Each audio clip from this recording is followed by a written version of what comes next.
Prinsipnya kalau menyusui itu kan kuncinya nyaman ya.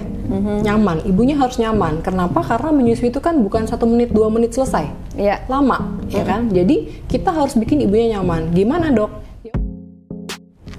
Cerita Mom Angel kembali menemani Mam semua, dan kali ini kita akan berbincang tentang menyusui. Apa aja sih persiapannya? Kalau misalnya persiapan semasa kehamilan untuk menyusui udah pernah kita bahas ya. Kali ini adalah bagaimana prosesnya. Untuk itu langsung aja yuk kita sapa kembali Dr. Fatimah. Halo. Dokter. Dari Brawijaya Hospital Saharjo. Dokter, kan menyusui ini perjalanan yang indah sebetulnya ya. Dari masa kehamilan sudah dipersiapkan, pada saat lahiran sudah ada bayinya tuh langsung praktek kayaknya ya. Betul. Nah ini nih yang perlu kita edukasi untuk mama-mama yang mungkin anak pertama mungkin ya, begitu lihat bayinya agak bingung gitu. Gimana caranya, apa tahapannya gitu, Dok.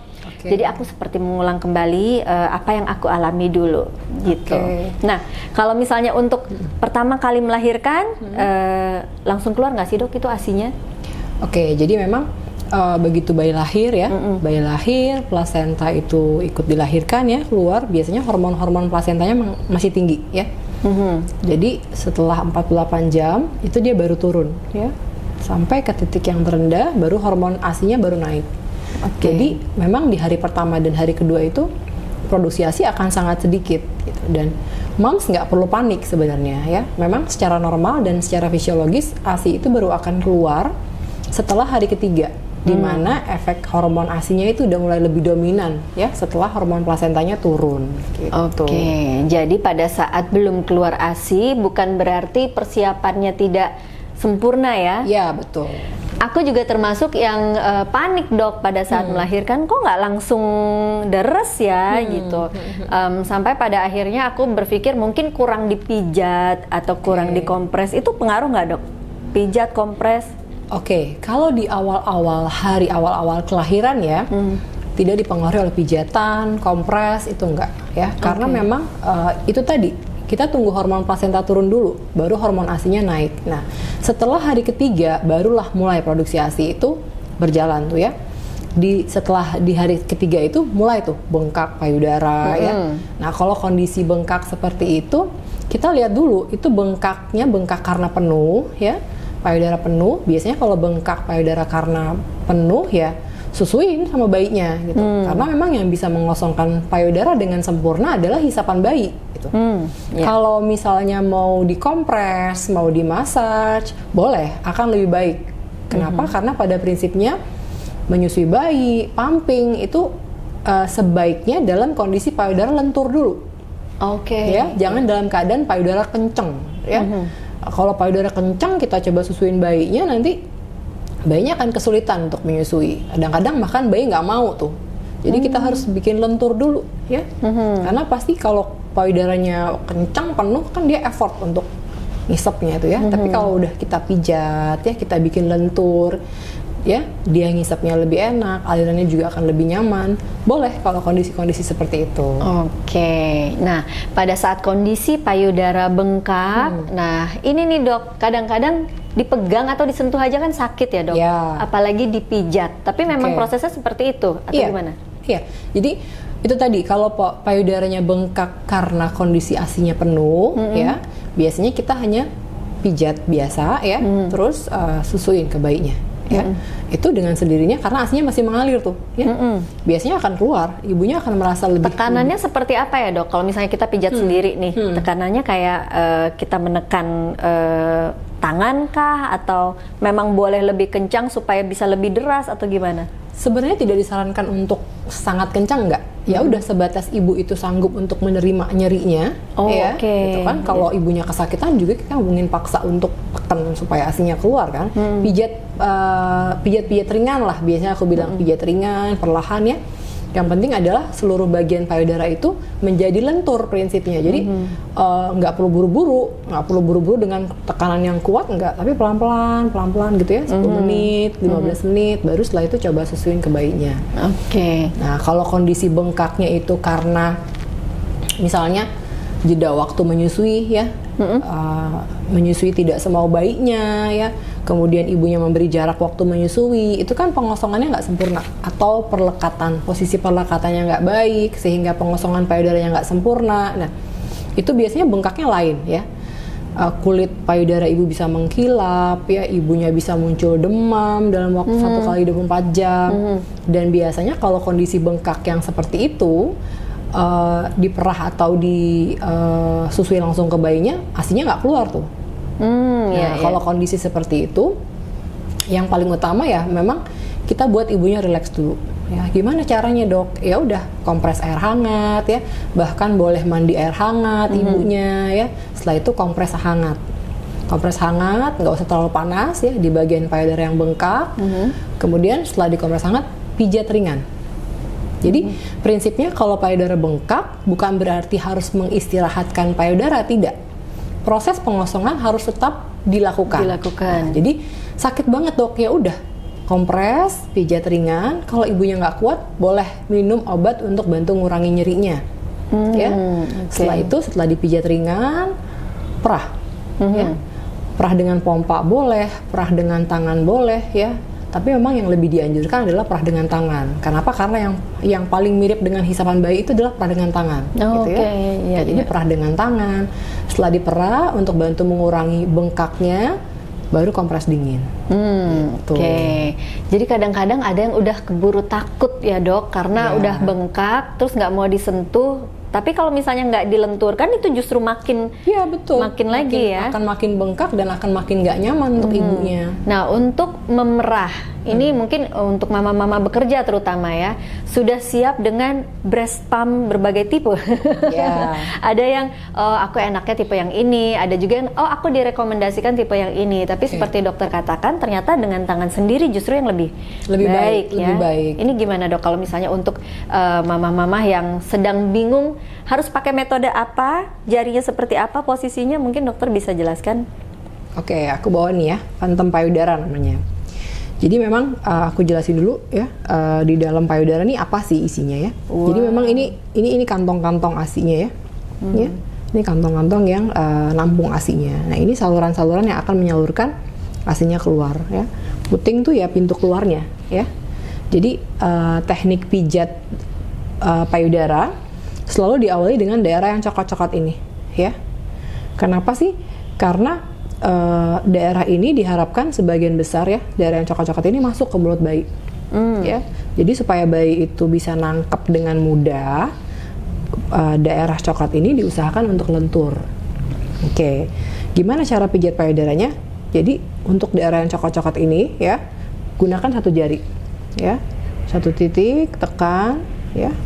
Kalau aku selalu bilang diuyur-uyur ya. Diuyur, bener. Pindah ke sebelahnya lagi terus ya. Perlahan-lahan pindah lagi ya. Daerah bawah jangan lupa ya, karena kan ASI kan air ya, pasti dia akan cari daerah yang rendah. Kemudian pindah ke sebelahnya, ke ada samping-sampingnya ya, badan payudaranya dengan 2 jari. Dicari tuh daerah yang teraba kayak gerenjel-gerenjel gitu ya. Kayak kacang gitu ya. Itu cari diraba. Itu sebenarnya kalau disentuh juga terasa sakit, tapi memang itu harus ya dok ya. Iya. Memang harus. Biasanya aku akan ingatkan ke ibu, kalau ibu diamkan yang gerenjel-gerenjel itu, diam di situ, itu akan lebih sakit ketimbang ibu massage daerah itu sakit di awal, tapi kemudian pada saat lentur nyerinya akan berkurang. Gitu ya. Pindah semua udah, kemudian dengan 4 jari ya. 4 jari ini gerakannya spiral, mengarah ke tengah, ke sentral, ke puting semua. Udah, itu tahapannya. Ya. Nah, pada saat melakukan gerakan tersebut, kadang-kadang kan ada ASI yang keluar ya dok ya, menetes, itu boleh ditampung atau sambil menyusui kita sambil pincet juga? Ditampung aja, ditampung. Rasanya sulit ya kalau sambil nyusuin untuk melakukan massage payudara secara menyeluruh ya. Lain kalau breast compression. Jadi misalnya sambil bayinya ngisep, kita lakukan agak tekanan. Itu mungkin di 1-2 sisi bisa. Tapi kalau untuk massage payudara secara menyeluruh sambil menyusui rasanya sulit. Gitu. Jadi pada saat massage kalau ada ASI yang keluar boleh ditampung, nggak apa-apa. Oke, nah jadi sekarang sudah tergambarkan ya pijatannya mulai dari menggunakan satu jari di area yang coklat, lalu areola ya. Areola. Tapi aku selalu gunakan bahasa sederhana biar ibunya nggak lupa. Iya. Kan kalau bilang areola apa tuh namanya ya? Tapi kalau ada area yang coklat-coklat pasti dia ingat lebih enak sih, jadi kita bisa lebih membayangkan, oh iya memang adanya seperti itu gitu ya, nggak pikir apa bahasa medis banget ya. Ya betul. Oke, nah lalu yang 2 jari ke sekitarnya, lalu ditambah yang 4 jari gerakan spiral. Oke, mudah-mudahan mama semua bisa melihat gerakan-gerakannya supaya bisa dipraktekkan nih mungkin ya. Tapi sebetulnya dok gini, derasnya atau kadang-kadang ada yang wah langsung mancur gitu. Ada juga yang netes. Aku termasuk yang netes aja sih waktu itu. Itu bisa dibantu dengan pijatan nggak dok? Atau memang itu tergantung dari si kerannya, ukurannya? Kalau tergantung dari ukuran keran sih enggak ya. Artinya deras dan tidak derasnya ASI mengalir itu ya faktornya banyak gitu loh. Kalau ASInya mancur, mungkin kondisi payudaranya saat itu lagi bengkak. Ya kan, dia akan mancur dengan sendirinya gitu ya. Kalau misalnya payudara ASInya menetes, kondisi apa dulu? Kalau setelah disusuin ternyata dia menetes, ya itu normal. Artinya tidak ASI mancur, menetes, terus mempengaruhi jumlah banyak dan sedikitnya ASI, enggak. Gitu. Oke. Kondisi-kondisi yang tadi kita bicarakan adalah kondisi payudaranya. Nah, kalau kita bicara kondisi nipple-nya atau kondisi kerannya nih dok, kan tentu beda mama beda bentuk juga gitu betul. ya. Ada juga yang mungkin flat nipple, atau yang masuk ke dalam gitu. Ini gimana dok solusinya? Biasanya kalau flat nipple atau inverted nipple ya, jadi masuk ke dalam itu pada saat bayinya lahir ya, ibunya akan kita biasakan untuk menggunakan nipple puller ya. Nipple puller selama 30 detik sampai 60 detik sebelum menyusui setiap saat akan menyusui ya. Gitu. Jadi ditarik ya, nanti akan puting itu akan ketarik tuh keluar ya. Ada tahanan di situ. Biasanya sih nggak usah lama-lama, paling lama tuh 1 menit lah ya, 60 detik itu setiap akan menyusui. Nanti kan dia perlahan-perlahan akan maju ya. Dan kekuatan hisapan bayi juga kan makin hari akan makin diharapkan akan makin pinter ya. Nah itu nanti kalau putingnya lentur, dia akan terbentuk dengan sendirinya gitu. Dan kalau kondisi puting nipple atau flat, tekniknya bukan hanya untuk majuin putingnya aja, tapi ada posisi-posisi menyusui yang disesuaikan dengan kondisi puting ibunya atau kondisi payudara ibunya. Nah itu nanti kita lihat ya, oh dengan kondisi payudara yang seperti ini, kira-kira posisi apa nih yang sesuai sama ibunya, yang cocok untuk bayinya juga gitu. Jadi selain posisi perlekatan, posisi menyusui ibu juga. Oke, ini penting untuk dibahas nih. Meskipun nggak ada boneka bayi-bayian nih ya dok, mungkin dokter bisa kasih gambaran posisi si bayi, pelekatan, dan posisi ibunya. Mungkin bisa dijelaskan beberapa? Aku ada boneka. Oh ada? Oke, kita ambil boneka kalau gitu. Nah sekarang sudah ada bayinya berupa boneka ya. Untuk dipraktekkan dan ditunjukkan posisi-posisi menyusui ya. Posisi apa dok namanya? Pelekatan? Ya, posisi bayi, posisi pelekatan ibu sama bayinya. Iya, gimana nih dok? Oke, jadi memang prinsipnya kalau mau menyusui bayi itu ya, kita harus ingat ya prinsipnya orang minum dalam kondisi nengok tuh kan nggak enak ya. Kita kalau minum nengok enak nggak? Capek ya? Nggak enak ya? Awalnya juga susah kan ya? Nggak nyaman. Oke, jadi minum tuh kan enak dari depan. Nah, berarti kebiasaan ibu yang menyusui di pangku bayinya, lehernya ditengokin, jadi itu minumnya nengok. Ya, kita maunya dia nggak nengok kan? Jadi gimana? Jadi gini, berhadap-hadapan.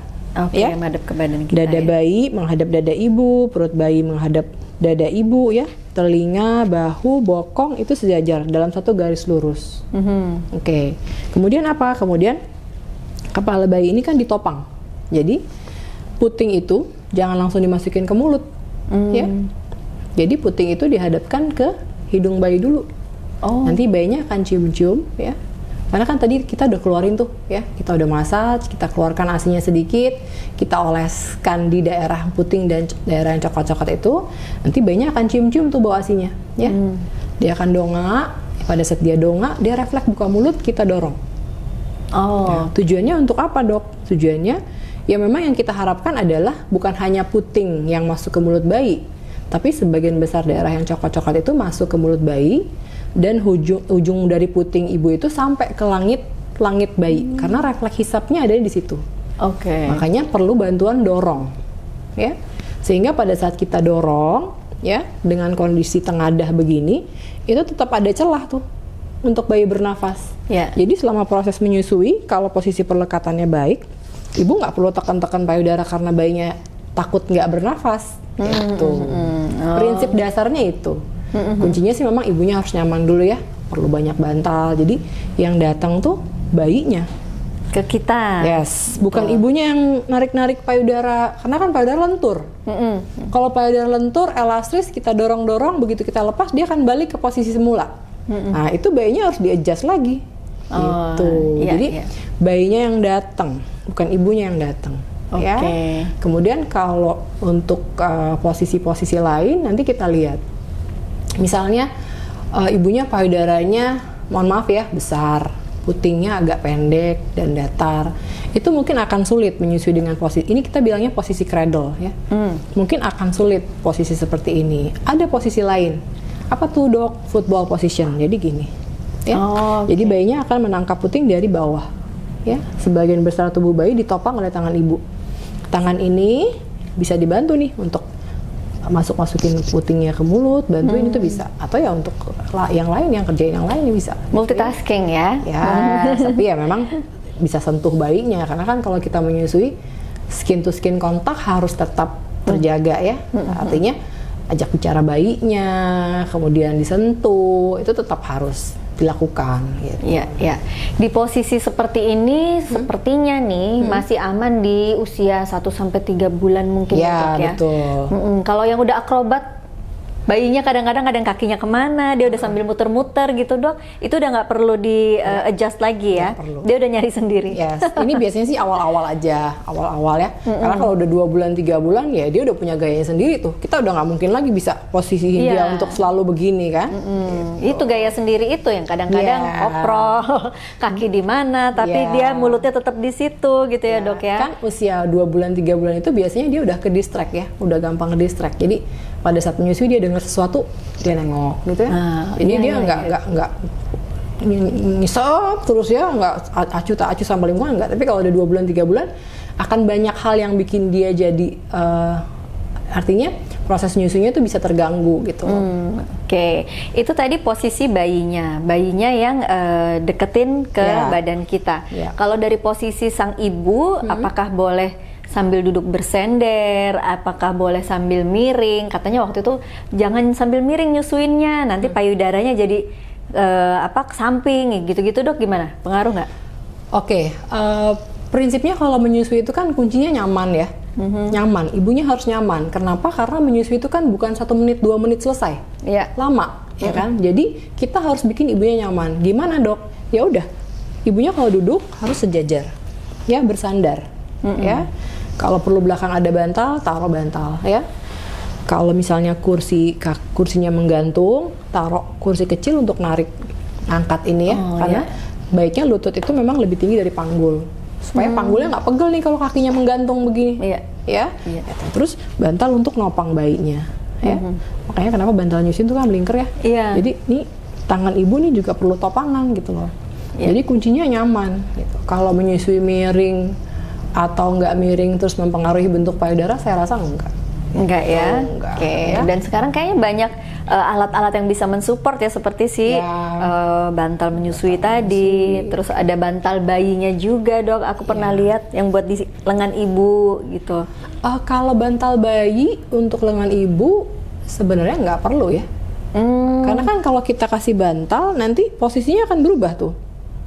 Sementara kalau kita menyusui bayi, justru kepala bayi ini jangan taruh di siku.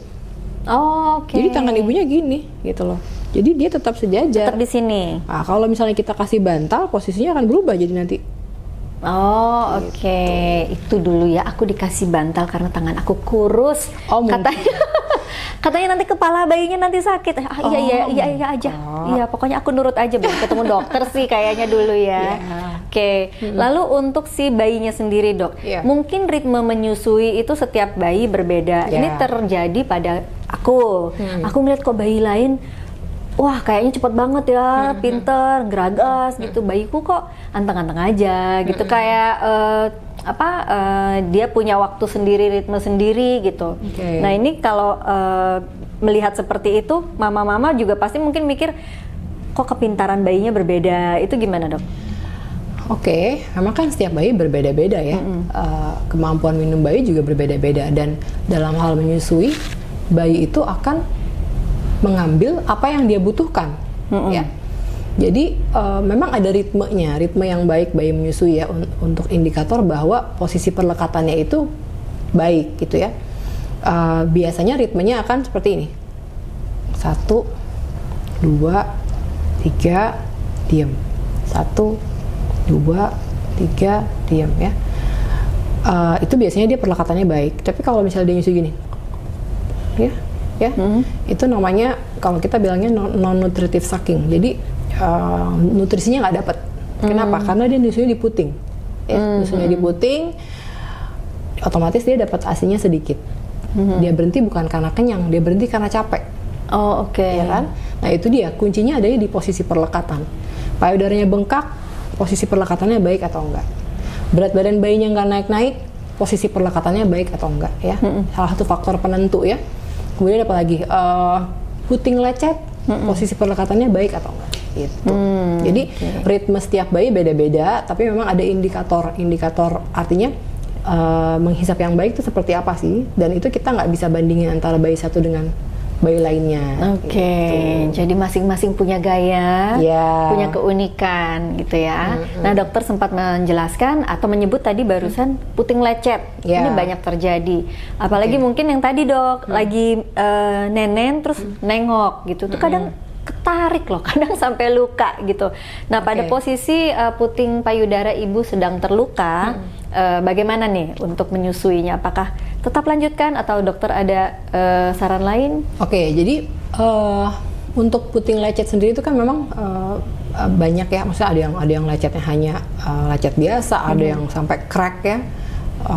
Kalau dia hanya puting lecet seperti biasa, kita lihat dulu posisi perlekatannya udah bener belum, ya.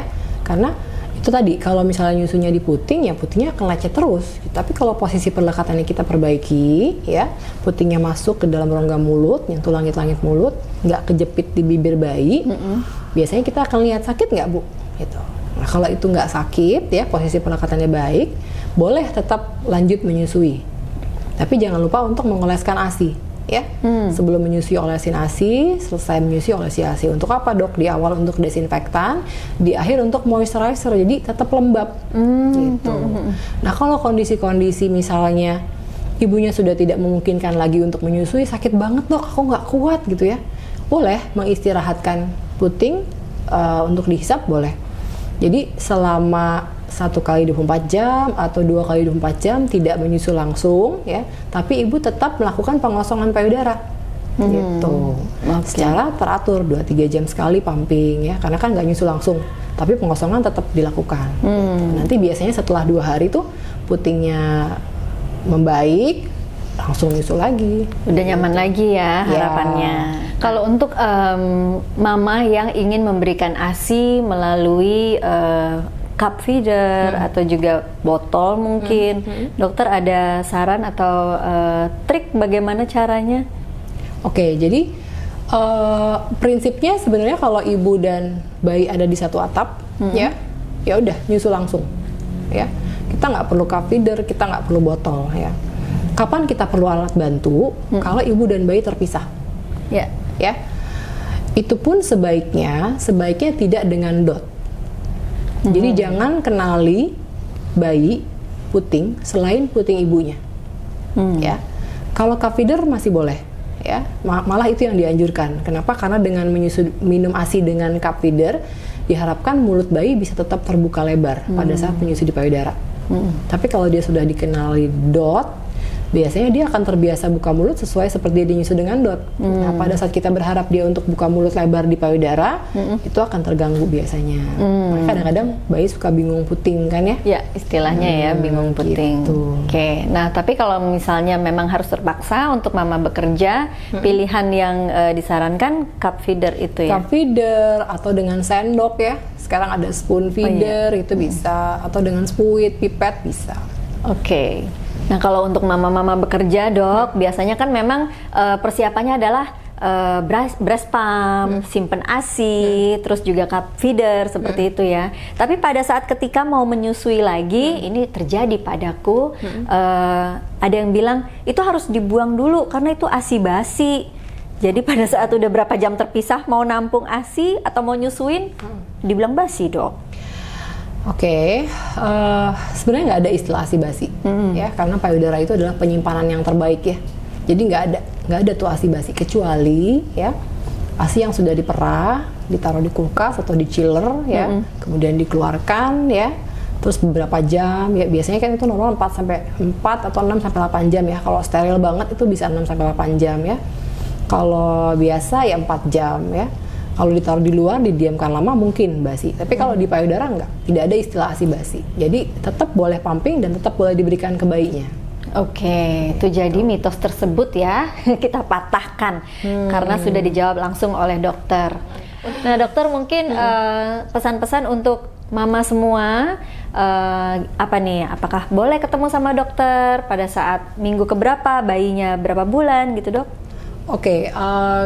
Kalau untuk sebelum lahir ya, minimal 1 kali, ya minimal 1 kali konsultasi dengan dokter laktasi ya, ANC ya, antenatal care, itu biasanya nanti kita akan edukasi ibunya ya, supaya ibunya siap nih.